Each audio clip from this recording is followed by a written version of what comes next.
Hello bankers, स्वागत है आप सभी का आपके अपने यूट्यूब चैनल पे। मैं हूं दीपक जैन एंड आज के इस वीडियो में हम बात करेंगे हमारा जो इस साल का सबसे पहला बैंकिंग प्रीलिम्स देखने को मिलने वाला है आईबीपीएस पीओ, जिसके लिए हमारे पास यहाँ से सिर्फ 60 दिन शेष रह जाते हैं। तो हमारी यहाँ से क्या प्लानिंग, क्या स्ट्रेटजी होनी चाहिए ताकि हम प्रीलिम्स को उठाते हुए प्लस साथ में मेंस को भी थोड़ा बहुत कवर करते हुए अपना जो टारगेट है, जो गोल है, उसको अचीव कर पाए। ठीक है, इस वीडियो में मैं तीनों ही तरीके के कैंडिडेट के रिगार्डिंग बात करूंगा। लाइक एक तो जो बिल्कुल बिगनर है, जिसने यहाँ से प्रिपरेशन स्टार्ट की है, हम उसके रिगार्डिंग भी बात करेंगे।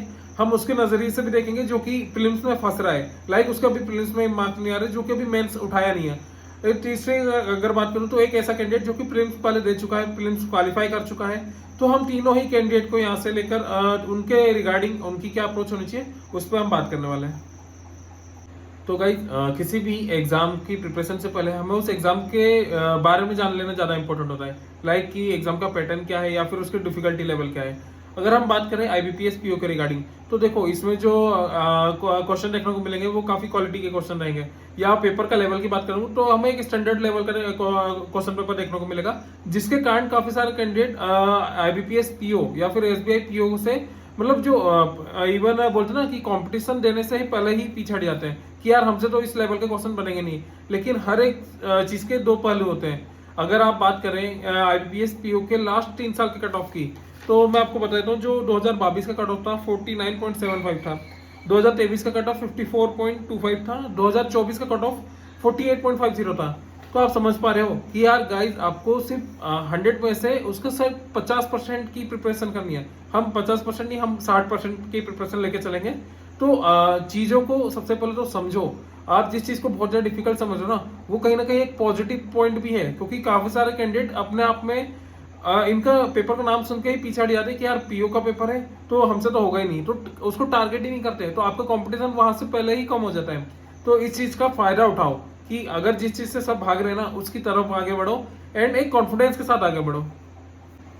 सबसे पहले तो मैं ये चीज़ मान के चल रहा हूँ कि आप अगर बैंकिंग एग्जाम की प्रिपरेशन कर रहे हो तो आप फुल्ली फोकस होकर प्रिपरेशन कर रहे हैं। ठीक है, तो मैं एक ऑन एवरेज टाइम के साथ चलूंगा। लाइक मैं मान के चल रहा हूँ कि आप 6 घंटे अच्छी नींद ले रहे हो। ठीक है, 3 घंटे आपने खाने पीने, ये जो आपके रेगुलर एक्टिविटीज है उसमें लगा दिया, एंड स्टिल मैं 2 घंटे आपको और दे रहा हूँ कि थोड़ा सा आपने एंटरटेनमेंट कर लिया या आपका जो पर्सनल काम है वो सब निपटा लिया।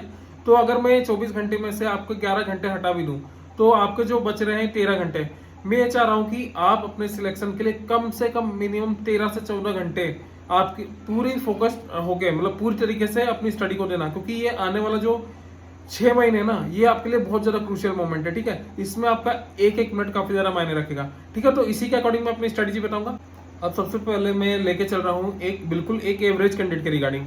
मैं मान के चल रहा हूँ कि आप बिल्कुल एक एवरेज कैंडिडेट हो, जिसको थोड़ा बहुत प्रीलिम्स का नॉलेज है कि हाँ थोड़ा बहुत उसने मॉक लगाए हैं, लेकिन अभी कोई क्वालिफाई नहीं किया है। ठीक है, या फिर एक आध प्रीलिम्स क्वालिफाई किया है एंड आपका मेंस में बहुत अच्छी पकड़नी है।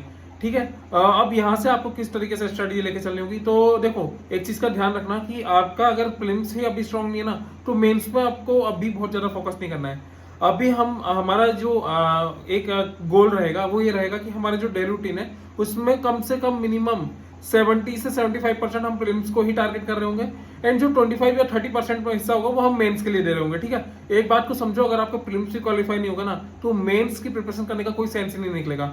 और मेंस प्रीलिम्स को इतना अच्छा टारगेट करेंगे, हम इतने अच्छे तरीके से टारगेट करेंगे कि यहाँ से मतलब, क्योंकि हम प्रीलिम्स में 75% टाइम दे रहे हैं, 70% टाइम दे रहे हैं, तो क्या होगा ना कि जब हमारा प्रीलिम्स हो जाएगा ना और हमारा क्लैरिकल होगा, तो हमारे को एसबीआई की बहुत कम तैयारी करनी होगी। हमारा मेन फोकस फिर आगे पूरे तरीके से मेंस पे हो जाएगा, या एक 75 बोलूं 60% 75% हम मेंस के लिए जाएंगे।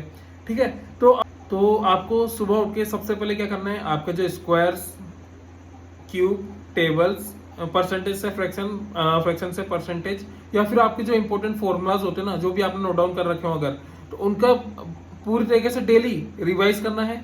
सेकेंडली, आपको जो उठाना है, आपको करंट अफेयर का एक वीडियो उठाना है, मॉर्निंग में डेली उठाना है। ठीक है, और वीडियो हम एक चीज का ध्यान रखना, वीडियो लाइव नहीं होना चाहिए, उससे आपका टाइम सेव होगा, क्योंकि आप 1.5 या 2 की स्पीड पे चला पाएंगे। दूसरी बात, आपको अब नोट डाउन नहीं करना है, बहुत ज्यादा इंपॉर्टेंट कुछ लगे तो आप टॉपिक वाइज चीजें को नोट डाउन करो, बट अपना टाइम सेव करने के लिए ट्राई करो कि जो भी फैकल्टी की आप वीडियो उठा रहे हो उसकी पीडीएफ डाउनलोड कर लो, एंड एक अपने एक सेपरेट टेलीग्राम पे ग्रुप बना लो जिसमें डेली की आप पीडीएफ डाल सको, ताकि रात को सोने से पहले उसी पीडीएफ से एक रिवीजन हो जाए। ठीक है, अब इसके बाद हमें क्या उठाना है, इसके बाद हमें आधे घंटे का एक एडिटोरियल उठाना है। वो स्टार्टिंग के कुछ दिन चलेगा, मैं नहीं बोल रहा आपको हमेशा के लिए लेके चलना है, वो इसलिए ताकि आपको थोड़ा सा समझ में आए कि किस तरीके से पैराग्राफ को रीड किया जाता है, समझा जाता है, किस तरीके से वोकैब को छाटा जाता है। तो ये चीजें बहुत हेल्प करती हैं। जब आप में रीडिंग स्किल्स का कॉन्फिडेंस तभी आता है जब आप लगातार थोड़ा पढ़ते हो एंड पढ़ के समझना जानते हो। मतलब पढ़ना इंपॉर्टेंट नहीं है, पढ़ के टाइमली समझ जाना वो ज्यादा मैटर करता है, ठीक है। उसी के साथ हम डेली की 10 से 15 वोकैब नोट डाउन करते हुए चलेंगे, ठीक है। और हमारे पास टाइम कम है, तो हम अभी हमारा टारगेट ये लेके चल रहे हैं कि हम अभी पिछले 3 या 6 महीने के जो द हिंदू की पीडीएफ है, हम उनको फिलहाल के लिए टारगेट लेके चलेंगे, ठीक है। और वैसे हमारा जो डेली रूटीन का टारगेट रहता है वो ये रहता है कि डेली के 10 से 15 वोकैब हम नोट डाउन करेंगे अपनी नोटबुक में एंड उसको रात को सोने से पहले रिवाइज करेंगे। इसके बाद हमें उठाना होता है क्वांट एंड रीजनिंग में जो आपके इजी गोइंग टॉपिक है। लाइक क्वांट में आपको उठाना है सिंप्लीफिकेशन, अप्रोक्सीमेशन, आपकी number series like wrong number series, आपकी मिसिंग नंबर सीरीज या आपकी क्वाड्रेटिक इक्वेशन। ये टॉपिक को आप देखो, अगर आपको बोलो कि मेरे पास बहुत ज्यादा टाइम नहीं है और 5 टॉपिक एक साथ कवर भी नहीं होते, तो 2 टॉपिक को अल्टरनेट उठाओ। लाइक आज आपने उठा लिया सिंप्लीफिकेशन, उसके साथ उठा लो क्वाड्रेटिक इक्वेशन। कल आपने उठा ली रॉन्ग नंबर सीरीज, उसके साथ उठा लिया अप्रोक्सीमेशन। तो इस तरीके से एक प्रॉपर स्ट्रेटजी के साथ 2 टॉपिक को डेली प्रैक्टिस करते चलो, ठीक है। कम से कम 20-20, 30-30 क्वेश्चन प्रैक्टिस करना। इसके बाद फिर आगे बढ़ो रीजनिंग के लिए। रीजनिंग में भी मैं हमेशा बोल रहा हूँ कि जो रिफ्रेशिंग टॉपिक है उसको उठाओ। मॉर्निंग में हमारा ये सेट चल रहा है, यहाँ पे अब उठाओ सिलोगिज्म को यानी इनइक्वालिटी को, या उठा लो आपकी इनइक्वालिटी के अलावा अल्फा न्यूमेरिक सीरीज हो गई, या फिर इसके अलावा और भी जो जैसे कि आपकी चाइनीज कोडिंग हो गई। ये बहुत हल्के फुल्के टॉपिक है, बहुत ज्यादा टाइम नहीं लगता, तो आप इनको उठाओ, इनकी प्रैक्टिस करो मॉर्निंग के टाइम पे, ठीक है। इसके बाद ये आपके टॉपिक कवर हो गए। इसके बाद आपको दिन में जो 11 से 12 के समथिंग आप पहुंच जाओगे अपने ये शेड्यूल कवर करते हुए, तो ये ट्राई करना कि 11 से 12 में एक मॉक लगा दो, ठीक है। IBPS PO प्रीलिम्स का एक मॉक लगाओ। इसके बाद क्या करना है तुमको, इसके बाद अपना जो खाना वगैरह है उसको करो। इसका जो दिन का टाइम पीरियड बच रहा है ना, इस टाइम पीरियड में आपको सिर्फ 2 से 3 चीजें उठानी है। लाइक एक तो रीजनिंग में आपका जो बल्कि पार्ट बच रहा है, आपका जो पजल्स, सिटिंग अरेंजमेंट, सिर्फ इनकी प्रैक्टिस करनी है दिन में।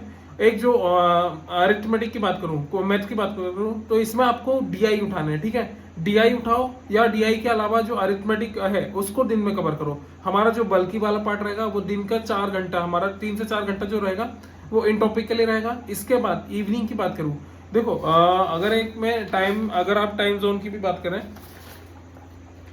तो टाइम जोन मैंने बनाए तो थे, हाँ, जैसे कि 1.5 से लगभग अगर आप 1.5 घंटे भी करते हैं पजल, तो 3 बजे तक आपकी पजल हो जाएंगी। इसका थोड़ा सा रेस्ट लेना, 10 मिनट का मैक्स टू मैक्स, 10-15 मिनट। इसके बाद फिर आप उठा लो DI को और फिर 1.5 घंटे DI करो, ठीक है। इस तरीके से इसके बाद जो टाइम बचेगा ना, हम आपके पास लगभग 4-4:30 तक आपकी चीजें हो जाएंगी। तो 4:30 पे आप उठाओ इंग्लिश को, इंग्लिश का एक वीडियो उठाओ। जैसे कि मैंने बताया इंग्लिश में 3 दिन आपको 3 दिन मतलब चलो 2 दिन आप एरर डिटेक्शन को उठाओ, और बाकी के 4 से 5 दिन जो आपके बच रहे हो, जो अलग अलग टॉपिक है, उनको डेली के डेली एक टॉपिक का वीडियो 1 घंटे का चलने दो, ठीक है। इस तरीके से हमारा जो क्या होगा ना, जो कोर सेक्शन हमारा है, जो मोस्ट इंपोर्टेंट आपको मार्क्स गेन करके देगा, ये तीनों चीजें ये आपके दिन के टाइम पे कवर हो जाएंगी, ठीक है। अब इसके बाद हमें क्या करना है, जैसे इवनिंग का टाइम आ रहा है तो एक मॉक लगा दो। हम 2 मॉक लेके चलेंगे, एक मॉर्निंग में रहेगा, एक इवनिंग के टाइम पे रहेगा, ठीक है। एक मॉक हुआ, इसका एनालिसिस करो, आधा घंटा ले लो उसमें। एंड इसके बाद जो आपका लेट नाइट स्लॉट बच रहा है ना भाई, इसमें या तो पेंडिंग टॉपिक को निपटाओ, जल्दी से जल्दी निपटाने की कोशिश करो, प्रीलिम्स के जो पेंडिंग टॉपिक है, ठीक है। और जैसे ही वो निपट रहे ना, वैसे ही यहाँ पे हमें मेंस को कवर करना है। मेंस को कवर करने के लिए लाइक हमारे पास यहाँ से 7 बजे से 12 बजे तक 5 घंटे बच रहे हैं। हम बोल रहे कि चलो ठीक है, अगर आप और भी चीजों को भी टाइम दे दो, तो मिनिमम यहाँ पे आपको मिनिमम 3 से 4 घंटे आपको मेंस को देने, 2 घंटे रीजनिंग को दो, 2 घंटे आप क्वांट को दो, ठीक है। और स्पेशली अगर मैं बात करूँ मेंस की, तो गाइस देखो, अगर हम जा रहे होते हैं IBPS clerical mains, SBI clerical mains, या RRB PO या क्लरिकल मेंस, ठीक है, तो हमारी स्ट्रेटेजी अलग होती है। लेकिन ये हम बात करें IBPS PO मेंस की, या अगर हम इसी में इंक्लूड कर ले SBI PO मेंस की, तो इनका जो लेवल रहता है ना, स्पेशली मेंस का, वो बहुत हटके रहता है, ठीक है। तो हम यहाँ पे पता है, जैसे इन सब के लिए हम जाते हैं मॉक टेस्ट पे ज्यादा रिलाई करते हैं कि हम मॉक टेस्ट लगा रहे होते हैं, उनसे सीख रहे होते हैं, नहीं समझ में आ रहा तो हम वीडियो पे जा रहे होते हैं। लेकिन इनका जो लेवल आएगा ना, तो ये समझ लो कि अगर आप मॉक लगा रहे हो ना, तो आप सिर्फ खुद का टाइम वेस्ट करो, क्योंकि जो स्टैंडर्ड हमें देखने को मिलेगा, आप सिर्फ पढ़ते रहोगे, आपको चीजें समझ ही नहीं आएंगी। तो जिस तरीके से हम जब प्रिपरेशन स्टार्ट करते हैं ना प्रीलिम्स की, तो हम क्या करते हैं कि वीडियो कोर्स से अपना फाउंडेशन स्ट्रॉन्ग करते हैं, एग्जैक्टली आपको यहाँ पे भी सेम करने की जरूरत पड़ेगी। ठीक है, तो इस मोमेंट पे स्पेशली मेंस के लिए बिल्कुल भी रुपए बचाने की मत सोचना। मेंस के लिए सबसे बेस्ट वीडियो कोर्स आपको जो लग रहा है, कोई सी भी फैकल्टी आपको लग रही है, लाइक एग्जांपल के तौर पे मैं आपको ऑप्शन दे रहा हूँ कि आपको एबीपी टीम अच्छी लगती हो, लाइक आपके अरुण सर, विशाल सर, पुनीत सर, इनका कोर्स ले लो। या आपको कोई और अदर फैकल्टी पसंद हो, लाइक आपको आशीष अरोरा सर क्वांट के लिए, रीजनिंग के लिए अंकुश लांबा सर, इंग्लिश के लिए निमिषा बंसल मैम, इनके कोर्स ले लो। या आपको लग रहा है कि कोई और सर, जैसे कि आपके मोहंती सर हो गए, आपके इंग्लिश के लिए वरुण चित्रा सर हो गए, या और भी फैकल्टी अवेलेबल है। ठीक है, हर्षल सर हो गए, अगर आपको इनका समझ में आ रहा है ना, तो प्रैक्टिस के लिए इनके कोर्स खरीद लो। और मैं इसलिए बोल रहा हूँ खरीद लो, क्योंकि देखो आप फ्री कंटेंट के लिए भागोगे ना, तो एक पहली चीज तो आपको सिस्टमेटिक चीजें मिलेंगी नहीं, वो मिल भी गई ना तो फ्री चीज जब आपको मिलती है ना, तो आप इतनी बेहतर तरीके से फोकस होकर पढ़ाई आप नहीं करते। लेकिन जब आप पैसा लगा के पढ़ते हो ना, तो आप उसको पूरा निचोड़ लेते हो। तो हमारे अंदर ये क्वालिटी होती है, अगर हमने कहीं पैसा फंसाया है ना, तो हम उसका पूरी तरीके से इस्तेमाल करना जानते हैं। ठीक है, तो इसलिए मैं बोल रहा हूँ कि मेंस के लिए स्पेशली वीडियो कोर्स खरीदने का ट्राई करना। अगर हाँ आप नहीं खरीद पा रहे हो, तो फिर यूट्यूब पे भी फैकल्टीज अपना बेस्ट कंटेंट प्रोवाइड करती है। मैं हमेशा बोल रहा हूँ एग्जाम टाइम पे सब सारी फैकल्टी अपना सबसे बेस्ट कंटेंट यूट्यूब पे ही प्रोवाइड करती है, तो आप वहां से प्रैक्टिस कर लो, नो डाउट। ठीक है, आप वहां से प्रैक्टिस करो, एंड थोड़ा बहुत मॉक बीच बीच में लगाते रहो मेंस के, उससे आपको पता चलेगा कि यार मुझसे बन रहा है, मेरा लेवल क्या जा रहा है, मैं कितना बना, मतलब किस लेवल के क्वेश्चन पूछे रहे, तो वहां से थोड़ी सी चीजें कवर अप होंगी। लेकिन स्टिल मैं बोल रहा हूँ, क्योंकि देखो मेंस में जो आपको डीआई रहेंगे ना, किस तरीके का डीआई रहेंगे, आपको फनल डीआई रहेंगे, आपको बबल डीआई रहेंगे, आपको पाई बार टेबल, ये सब मिक्स होकर रहेंगे। मतलब आपको डबल डीआई, एक तरीके से बोलो कि डबल डीआई मिलेंगे उसी में, कैंडल डीआई मिलेंगे, स्केटर डीआई मिलेंगे, चैप्टर वाइज डीआई मिलेंगे। तो समझ रहे हो कि जो लेवल रहेगा ना यहाँ पे मेंस का बहुत हटके होगा। रीजनिंग में बात करूँ तो जो क्रिटिकल रीजनिंग का पार्ट रहेगा, जो उसकी पजल रहेंगे ना, बच्चों से पजल हिलती नहीं है, जिसका मशीन इनपुट आउटपुट रहता है, जो कोडेड ब्लड रिलेशन देता है, डाटा सफिशिएंसी रहती है, भाई यकीन मानो एक एक टॉपिक सीखने लायक है। तो हमेशा मैं बोलता हूँ कि अगर चीजें सीखने वाली चीजें हो ना, तो आपको वीडियो कोर्स ही प्रीफर करना है। अगर प्रैक्टिस वाली चीज हो तो मॉक पे जाओ।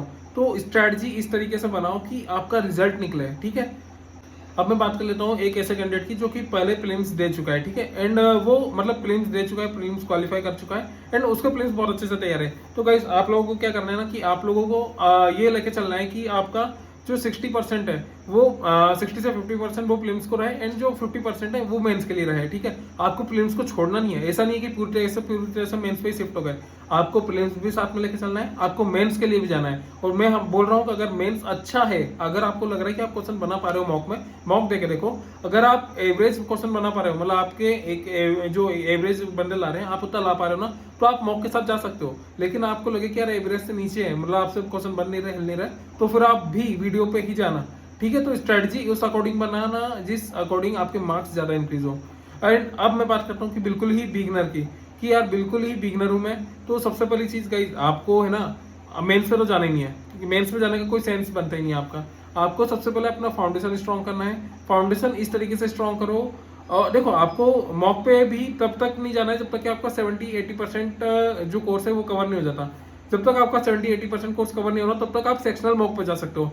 तो आपको क्या करना है ना, कि जैसे कि मैंने बताया ना कि दिन का जो आपका टाइम रहेगा, मॉर्निंग का टाइम तो सेम ही है, दिन के टाइम आपको अरिथमेटिक को कवर अप करते हुए चलना है 1 घंटा, और 1 घंटे टीआई को करना है। ठीक है, अरिथमेटिक की अगर बात करूं तो ए से इस तरीके से उठाना कि लाइक आप सबसे पहले परसेंटेज को टारगेट करना, इसके बाद एवरेज को टारगेट करना, इसके बाद मिक्सचर एलिगेशन को टारगेट करना, रेशो प्रोपोर्शन को टारगेट करना। इन 3-4 टॉपिक को सबसे प्रायोरिटी पे रख के टारगेट करना। ठीक है, उसके बाद डीआई पे जाना, एंड उसके बाद फिर जो अरिथमेटिक है ना, लाइक प्रॉफिट लॉस पे, एसआईसीआई पे, आपके जो अदर जो भी टॉपिक बच रहे हैं, फिर स्पीड डिस्टेंस टाइम हो गया, टाइम वर्क हो गया, फिर इन पे आना। ठीक है, टाइम लेना, वक्त लेना, सीखने में समझने में वक्त लेना, फिर प्रैक्टिस में हम उसको उड़ाएंगे। ठीक है, तो आपके लिए यही स्ट्रेटजी रहेगी। इसी तरीके से दिन का जो सेशन हम पजल का रख रहे हैं, तो पजल को अंकुश लांबा सर से उठाओ या फिर पुनीत शर्मा सर से उठाओ, इनके वीडियो कोर्स से पजल बनाने की ट्राई करो। ठीक है, इनके जो टॉपिक वाइज चीजें रहेंगी, आप शाम को अदर जो टॉपिक है आप उनको कवर करो। आपके लिए मेंस नहीं करना है, तो आपको शाम को जो जैसे कि मैं बता रहा हूँ, शाम को आपको बहुत सारे रीजनिंग के टॉपिक छूटे अभी, क्वांट में भी हो सकता है आप दिन में सिर्फ डीआई कर पा रहे हो, तो शाम के टाइम पे क्या करना कि अगर अरिथमेटिक उठा पा रहे हो तो ठीक है, वरना उसको सेक्शनल मॉक उठाना। लाइक आपने कोई सा भी डीआई करा या कोई सा भी टॉपिक दिन में उठाया अरिथमेटिक का, तो शाम को उसके सेक्शनल मॉक लगाना बहुत जरूरी है। तो इस तरीके से आपको क्या करना होगा कि आपने जो मॉक रखने होंगे वो शाम के लिए रखने होंगे, जो लर्निंग वाला पार्ट रखना होगा दिन के लिए रखना होगा, एंड मॉर्निंग में आपको ऐसी चीजें रखनी होंगी जो कि आपकी स्पीड बढ़ाएंगी। ठीक है, तो इस तरीके से आपकी एक प्रॉपर स्ट्रेटजी जो कि रहेगी आपके IBPS PO या अपकमिंग बैंकिंग एग्जाम्स के लिए। एक और बहुत बड़ा क्वेश्चन जो कि कैंडिडेट के दिमाग में होता है कि सर हम प्रैक्टिस के लिए PDF कहाँ से उठाएं। तो देखो गाइज, अगर आपको बैंकिंग के रिगार्डिंग कोई सी भी PDF चाहिए हो, भले वो फ्री PDF हो या पेड हो, या फिर कोई सा वीडियो कोर्स हो, या फिर आपको क्विजेज प्रैक्टिस के लिए क्विजेज लगाने हो, या फिर आपको डेली PDF भी चाहिए, डेली टारगेट PDF, तो ये सारी चीजें हमारे टेलीग्राम चैनल पे फ्री में अवेलेबल होती हैं। तो मेरे टेलीग्राम चैनल को ज्वाइन करना मत भूलना। सबसे बेस्ट पार्ट मेरे टेलीग्राम चैनल का ये है कि आपको हर एक चीज बैंकिंग के रिगार्डिंग जो भी मटेरियल आपका अवेलेबल होता है ना, भले वो फ्री हो या पेड हो, वो आपको फ्री में हम टेलीग्राम पे अवेलेबल कराते हैं। ठीक है, तो गाइज अगर आपको वीडियो अच्छा लगा हो तो प्लीज वीडियो को लाइक करना। इससे मुझे एक कॉन्फिडेंस आता है, एक मोटिवेशन मिलता है कि हाँ मैं ये चीजें सही तरीके से प्रोवाइड कर रहा हूँ। एंड वीडियो को अगर आप चैनल पर नए हो तो चैनल को सब्सक्राइब करना मत भूलना, क्योंकि बैंकिंग के रिगार्डिंग जितना भी मतलब गाइडेंस है या मोटिवेशन है या फिर कंटेंट के रिगार्डिंग चीजें हैं वो आपको यहाँ पे कंटिन्यू मिलती रहेंगी, जो कि आपकी प्रिपरेशन में आपकी काफी ज्यादा हेल्प करेंगी। तो आपसे फिर मुलाकात करूंगा। इस एग्जाम का सबसे बेस्ट पार्ट तुम्हें पता है क्या है कि इसका लेवल इतना हार्ड है कि मैक्सिमम कंपटीशन तो इसका जो लेवल है वो देख के ही खत्म हो जाता है। ये आपके पास एक बहुत गोल्डन अपॉर्चुनिटी है। उसका रीजन ये है, देखो जब आप RRB PO क्लरिकल के लिए जाते हो ना, तो आप काफी ज्यादा कॉन्फिडेंस रहते हो क्योंकि उसका लेवल कम आता है, तो आपको लगता है कि आप बना लोगे, आप compete कर लोगे। लेकिन इस बात को समझो कि जब RRB PO क्लरिकल होता है ना, वहाँ पे रेलवे वाला भी दे रहा होता है, वहाँ पे SSC वाला भी दे रहा होता है, वहाँ पे इवन जो फ्री बैठा है ना वो भी एग्जाम के लिए फॉर्म भर रहा होता है। तो वहाँ पे एक्चुअल में कंपटीशन बहुत ज्यादा होता है। मैं आपको यही समझा रहा हूँ कि यहाँ पे लेवल हार्ड है लेकिन कंपटीशन हार्ड नहीं है। इस चीज को अपने दिमाग में बैठा लो। आपके पास एक गोल्डन अपॉर्चुनिटी, इवन अच्छा बच्चा भी IBPS PO और SBI PO का नाम सुन के पीछे हट जाता है कि यार थोड़ा सा शायद हम compete ना कर पाएंगे, हम प्रॉपर वर्क, हम तैयार नहीं है, हम हमारी मतलब एक तरीके से बोलेंगे हमारे कॉन्सेप्ट इतने स्ट्रांग नहीं है, हमारी प्रिपरेशन नहीं है। बहुत 10 तरीके के बहाने बच्चे को ऐसे ही पीछे कर देते हैं। ये सही मोमेंट है खुद को एक 2 स्टेप आगे ले जाने का। आपकी 2 स्टेप आपको बाकियों से बहुत बेहतर रिजल्ट ला के दे सकती है। ठीक है, तो इसलिए बोल रहा हूँ कि एक प्रिपरेशन कर रहे हो तो अपने बेस्ट लेवल पे करो। मतलब जिस चीज़ से बाकी लोग भाग रहे हैं ना, उस चीज़ को टारगेट करो। ठीक है, बाकी आपसे फिर मुलाकात होगी।